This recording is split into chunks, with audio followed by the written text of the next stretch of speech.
जय हिंद दोस्तों, स्वागत है आप सभी का कल्पाक्ष आईएएस के डेली करंट अफेयर सेशन में। आज हम फिर हाजिर हैं और आज लाए हैं 29 अगस्त 2025 के उन महत्वपूर्ण इवेंट्स को, करंट अफेयर्स को, जो आपकी आगामी एग्जाम में काफी महत्वपूर्ण होने वाले हैं। जो लोग सेशन पर पहली बार आए, चैनल पर पहली बार आए, इस वीडियो को अंत तक देखें, ये देखने के लिए कि किस तरह से आपके एग्जामिनेशन जो है वो करंट इवेंट से उठाकर क्वेश्चन बनाते हैं। जो लोग छठे चौमासे आते हैं, एक बार हफ्ते में, एक बार, दो या तीन बार, उनसे कह दूं कि ऐसे एक बार टर्राने से सफलता हाथ नहीं लगेगी। आपको कंसिस्टेंसी के साथ इस सेशन को फॉलो करना पड़ेगा और बाकी जवाबदारी हमारी कि यहां से क्वेश्चन बनना तय है। चलिए शुरुआत करते हैं आज के सेशन की। आज हम 29 अगस्त, आज अगर बात की जाए तो आज 29 अगस्त है और आज का दिन भारत में नेशनल स्पोर्ट्स डे के रूप में सेलिब्रेट किया जाता है। आज हॉकी के जादूगर मेजर ध्यानचंद का जन्मदिन है और इन्हीं जन्मदिन के दिवस के उपलक्ष्य पे 2012 से भारत में नेशनल स्पोर्ट्स डे का जो सेलिब्रेशन है वो सेलिब्रेशन किया जाता है। हॉकी के जादूगर जो अपनी कला के लिए माहिर थे और उन्होंने भारत को लगातार ओलंपिक में 3 गोल्ड मेडल्स जो है वो जिताए, 1928 में, 1932 में और 1936 में। और यही वो फेज था जिस फेज को हम भारत में हॉकी में गोल्डन एरा के नाम से जानते हैं। अगर यहां से एक बेसिक या जनरल क्वेश्चन की बात की जाए तो एक सवाल पूछा जा सकता है, the major Dhyan Chand Khel Ratna award was earlier known by which name? Major Dhyan Chand Khel Ratna पुरस्कार जो है वो पहले किस नाम से जाना जाता था? वर्तमान की जो मोदी सरकार है, इससे पहले जो पूरे प्रीवियस टर्म में जब आई तब उन्होंने एक पुरस्कार का नाम बदल के किसके नाम पर कर दिया? मेजर ध्यानचंद खेल रत्न अवार्ड के नाम। क्या ऑप्शन? तो ऑप्शन आपके पास है भारत रत्न अवार्ड, राजीव गांधी खेल रत्न अवार्ड, इंदिरा गांधी खेल पुरस्कार और शास्त्री खेल पुरस्कार। तो जनरली ये जो नाम था, इसका अर्लियर नाम होता राजीव गांधी खेल रत्न अवार्ड और इसी का रिनेम कर भारत सरकार द्वारा क्या कर दिया गया? इसे मेजर ध्यानचंद खेल रत्न पुरस्कार का नाम जो है वो दिया गया। सो ये इवेंट आज के दिन से महत्वपूर्ण, जनरल स्टैटिक के आधार पर अगर देखा जाए तो कोई सवाल आपसे पूछा जा सकता है।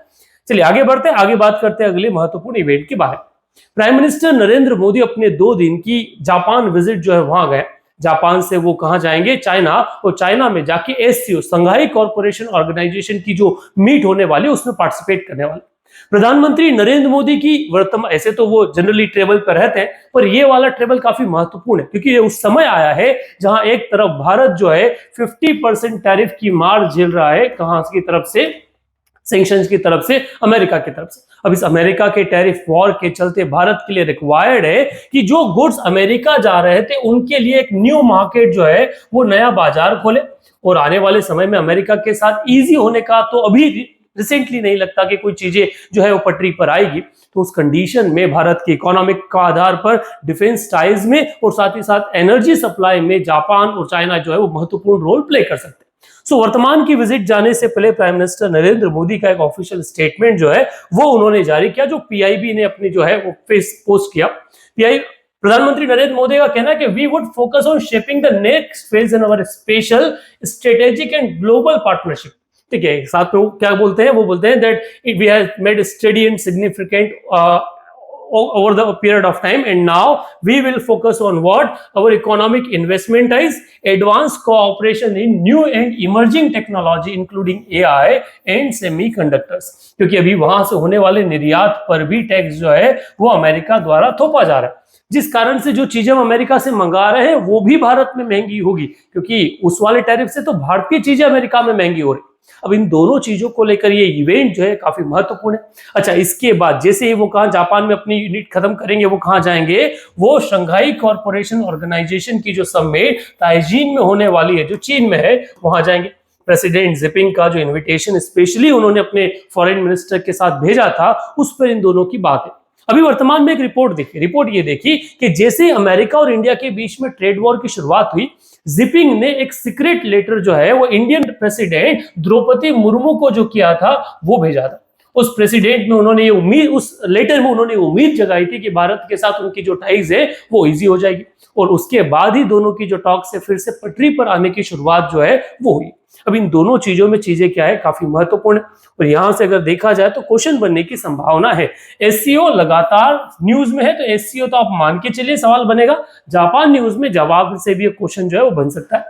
सिग्निफिकेंट, हम एक जनरल क्वेश्चन यहां से ड्राफ्ट किए और ये बेसिक क्वेश्चन आपसे पूछता है, which agreement formed the foundation of the India-Japan strategic and global partnership? Bharat Japan रणनीतिक एवं वैश्विक साझेदारी की नींव किस समझौते पर आधारित है? First option comprehensive economic partnership agreement CEPA, व्यापक आर्थिक साझेदारी समझौता। 1957 ट्रीटी ऑफ पीस, 1957 शांति संधि, 206 जॉइंट डिक्लेरेशन, संयुक्त घोषणा 2006, या फिर act east policy, act east नीति। इनमें से कौन सा वो आंसर सही है जिस आधार पर भारत और जापान के बीच में जो पार्टनरशिप चल रही है वो टिकी है? तो इसका जो करेक्ट आंसर है गाइस, वो आंसर है आपका 2006 जॉइंट डिक्लेरेशन। प्रधानमंत्री मनमोहन सिंह, डॉक्टर मनमोहन सिंह के नेतृत्व में जो डिक्लेरेशन है वो साइन हुआ, और तब से लेकर हम दोनों जो है वो साथ साथ मिलकर काम कर रहे हैं। पर सवाल आता है, जापान तो हमारा बड़ा पुराना मित्र है, फिर 2006 में क्यों? क्योंकि 1998 में जब हमने क्या किया था, न्यूक्लियर परीक्षण किया था, उससे जापान जो है हमसे खफा हो गया था, और उसी के बाद फिर हमने रीस्टार्ट जो हमारा हुआ वो 2006 के पॉइंट से हुआ। सो ये वो इवेंट जहां से क्वेश्चन जनरली बनता है। ऐसे अगर देखा जाए तो सिविल सर्विस में स्टैंडर्ड बढ़ जाएगा, बट SCO तो क्वेश्चन बन ही सकता है जो SSC बैंकिंग या MPPSC हर एग्जाम के लिए महत्वपूर्ण। अगली बात करें अगली महत्वपूर्ण इवेंट के बारे में, तो एक फेस्टिवल कल सेलिब्रेट किया गया जिस फेस्टिवल का नाम है नोखाई जोहार। प्रधानमंत्री नरेंद्र मोदी ने भी इस फेस्टिवल को लेकर एक ट्वीट अपने ऑफिशियल हैंडल पर किया। सवाल आता है, ये नोखाई जोहार जो है ये किस एरिया में सेलिब्रेट किया जाता है और इसका सिग्निफिकेंस जो है वो क्या माना जाता है?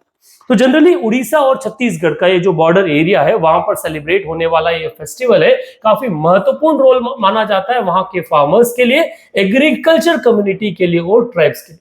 जनरली वेस्टर्न उड़ीसा और आपका ईस्टर्न छत्तीसगढ़ जो एरिया है वहां इसे क्या है, प्रीसिया से सेलिब्रेट किया जाता है। इस दिन फार्मर्स जो है वो सीजन की फर्स्ट ग्रेन जो है फूड वो किसको देते हैं, भगवान को अर्पित करते हैं, और यहां से उनके ग्रेटिट्यूड को आने वाले समय में अच्छी जो फसल है उसकी उम्मीद की कामना जो है वो भगवान से करते हैं।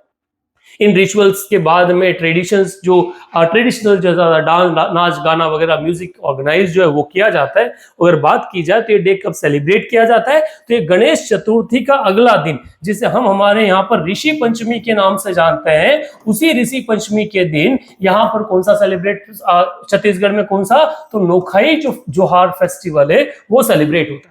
स्पेसिफिक डिस्ट्रिक्ट या एरिया की बात की जाए तो भैया ये सेलिब्रेट होता है संबलपुर, सुंदरगढ़, कालाहांडी, नौपाड़ा, नाबरंगपुर, ठीक है, बालगनीर, बैरागढ़, ठीक है, ये वो एरियाज हैं जो दोनों कहाँ का आपका उड़ीसा और छत्तीसगढ़ के जो एरिया है उनमें कन्फ्लुएंस में आता है।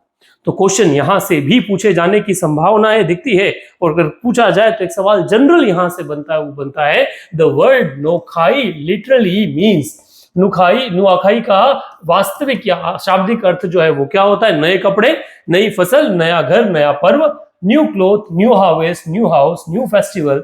The correct answer for the question is what, जो वही जो आप सोच रहे हो, that is new harvest. So B is the correct option for particular question.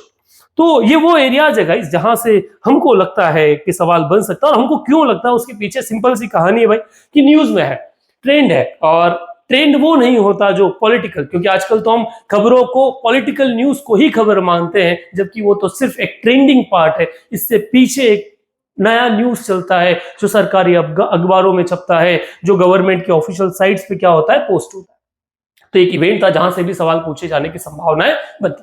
आगे अगर बात करें तो अगली बड़ी खबर जो आती है वो आती है national highway authority of India की तरफ से, भारतीय राष्ट्रीय राजमार्ग प्राधिकरण की तरफ से। भारतीय राष्ट्रीय राजमार्ग प्राधिकरण NHAI ने एक नया मिशन, एक नया प्रोजेक्ट जो है वो लॉन्च किया, और उस प्रोजेक्ट का नाम रखा प्रोजेक्ट आरोहण। एक ऐसा प्रोजेक्ट जिसमें वो लोग जो NHAI के तहत टोल कर्मी के रूप में काम कर रहे हैं, टोल टैक्स वगैरह पे काम कर रहे हैं, उनके बच्चों को आर्थिक सहायता उपलब्ध करवाने के लिए, उनको एजुकेशन में, शिक्षा में उनको आगे बढ़ाने के लिए एक इवेंट के रूप में इसे शुरू किया गया। So National Highway Authority of India has launched a project Arohan to support the educational aspirant of toll plaza employee. अब इसमें होगा क्या? सो जो ministry of road and transport और हाईवे है उसके द्वारा ये कहा गया, इसमें हम उनको equal access to quality education के लिए क्या करेंगे, हमारी तरफ से एक एडिशनल अमाउंट, एक स्कॉलरशिप के रूप में क्या है, प्रोवाइड की जाएगी, जिससे आगे बच्चा जो है वो बढ़ पाए, आगे और पढ़ाई जो है वो कर पाए। तो इसके लिए क्या बेसिक रहेगा, तो पहली बार में फर्स्ट जो 500 स्टूडेंट्स जो रहेंगे उनको कवर किया जाएगा जो क्लास 11 के फाइनल या ऑफ द फाइनल ईयर या फिर अपने ग्रेजुएशन में है। उन सभी बच्चों को क्या है, एनुअल स्कॉलरशिप दी जाएगी 12,000 रुपए की। 11वीं से लेकर फाइनल ईयर तक के बच्चों को एनुअल स्कॉलरशिप कितनी, 12,000 रुपए की प्रोवाइड की जाएगी।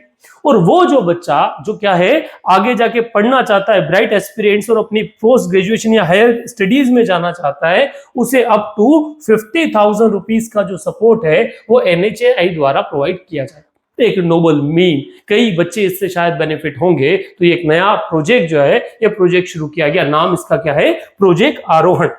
जनरली ऐसी जगहों से सवाल हमने पहले भी एग्जामिनेशन में देखे, जब पहले पूछे गए तो अब भी पूछे जा सकते हैं। और यहां से अगर सवाल देखा जाए कि क्या पूछा जा सकता है, तो क्वेश्चन जनरली एक बेसिक टू बेसिक क्वेश्चन अगर यहां से फॉर्म किया जाए तो बनता है, which organisation launch project Aarohan to support the education of toll plaza workers children.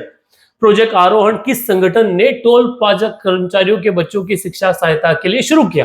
NITI Aayog, national education policy, national highway authority of India and ministry of education. तो इसका जो करेक्ट आंसर है गाइस, जैसा आपने देखा क्या है, national highway authority of India.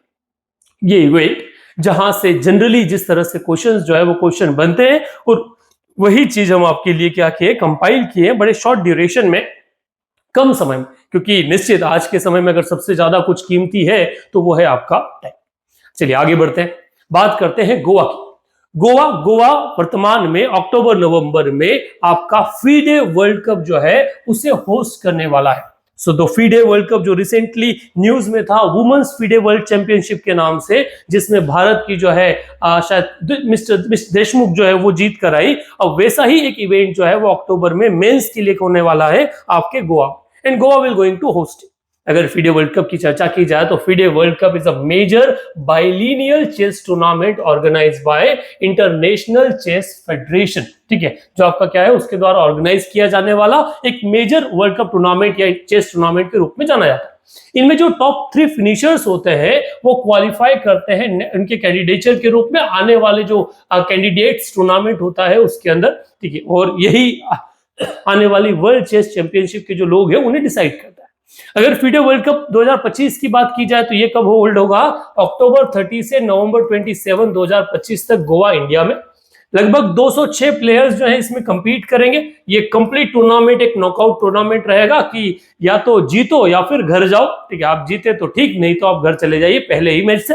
Total price इसमें रखा गया है 20 लाख US$ का। अगर फीडे के बारे में बात की जाए तो इससे पहले 2023 में ये वर्ल्ड कप बाकू अजरबैजान में हुआ था, जहां पर इसमें जीते कौन थे? मैग्नस कार्लसेन जो है वो जीता था। सेकेंड नंबर पे इंडिया के रमेश प्रभु प्रगन्धा जो है वो आए थे। अब यहां से भी क्वेश्चन बनने की संभावना जनरली लगती है, क्योंकि अभी रिसेंटली ये चीजें न्यूज में, और चेस तो न्यूज में, भारत लगातार चेस में काफी अच्छा कर रहा है और उसमें भारत का सदर्न इंडिया जो है वो डोमिनेट कर रहा है इस गेम को लगभग सालों से। सवाल अगर जनरल यहां से पूछा जाए तो पूछा जा सकता है, the FIDE world cup is organised by which of the following? FIDE world cup का आयोजन किस संस्था द्वारा किया जाता है? International chess federation, that is international Olympic committee, world chess association and federation international de chess. ठीक है, तो बेसिकली इसमें कंफ्यूजन में आपको क्लियर कर दूं, ये जो फीडे है या इसी का मतलब होता है international chess federation. So basically correct answer क्या आएगा आपका? बी जो है आपका मतलब क्या निकालता है? International chess federation. ये लैंग्वेज दूसरी, भाषा दूसरी। तो यहां से भी सवाल पूछे जाने की संभावना है, तो ये एरिया भी आपका क्या होना चाहिए? कवर होना चाहिए। ये वो इवेंट्स है जो लगभग कल या पिछले 24 घंटों से न्यूज में है और जहां से सवाल बनने की संभावनाएं हमें लगती है। सो आगे and last the question of the day. आज का सवाल है, Chandrashekhar Azad was born in which place? Chandrashekhar Azad का जन्म किस स्थान पर हुआ था? भारत की आजादी में महत्वपूर्ण रोल निभाने वाले चंद्रशेखर आजाद का जन्म कहां हुआ था? ऑप्शन है Bhabhra Alirajpur Madhya Pradesh, Jhansi Uttar Pradesh, Shahjahanpur Uttar Pradesh and Sabarmati Gujarat. Correct option आपका कमेंट बॉक्स में लिखिए। सेशन आपको पसंद आया तो अपने दोस्तों तक शेयर करना न भूलिए और आपकी कमेंट इस सेशन को लेकर कमेंट में डालिए। That's it for today, thank you very much.